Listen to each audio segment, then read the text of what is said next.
আজকে তো অটো গাড়ি প্রথম দিন চালাইতে 6 দিন চালাইছে কি ম্যানুয়াল গাড়ি।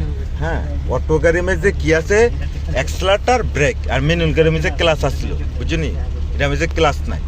আচ্ছা এক্সেলারেটর ফাটানো, এই আবার ব্রেক ওঠানো, ব্রেকটা একটু সাত, আবার এক্সেলারেটর ফাটানো, এই আবার ব্রেক ওঠানো বুঝলি। বাম্পার কোনো কাজ নাই, বাম্পার একবারে ইজিলি ভাবে থাকবো। হ্যাঁ, আর যাবি তো সব ম্যানুয়াল গাড়ির মতো, উইপার এরপরে ইন্ডিকেটার হরেন সব বিটার মতো ম্যানুয়াল গাড়ির মতো বুঝলি। ম্যানুয়াল গাড়ি পারলে অটো গাড়ি পারবা। আচ্ছা ব্যারেকে চাপ দেওয়া ধরো, চাপ দেওয়া গেল লাগাও, ব্যারেকে চাপ দেওয়া দইরা গেল লাগাই তুইব। অটো গাড়ি মেঝে কি করতে হইব, মানে কি আছে পার্কিং আছে।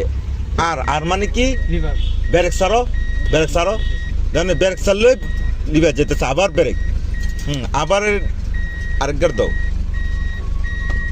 এন মানে কি ব্যারেক চাললো কিনো দিকে যাইতো না, যেদিকে নিউট্রাল এদিকে যাইব। আবার আরেক গার্ড পালাও, কি আছে ডি, ডি ডি মানে কি ডাইভ। হ্যাঁ, অন ব্যারেক সারো, এই বুঝুনি, অন ব্যারেক সারো, অন একসাড়া দাও, একসাড়া দাও, এই এই আবার হালকা ব্যারেকে দেখছো নি, যে কোনো সমস্যা হবে ব্যারেকে ভালো থাকবো, ব্যারেক দিয়ে গাড়িটা কন্ট্রোল হইব। অটো গাড়ি বুঝুনি, সোলো অবস্থায় ব্যারেক দিয়ে কন্ট্রোল হইব। এই সুন্দর।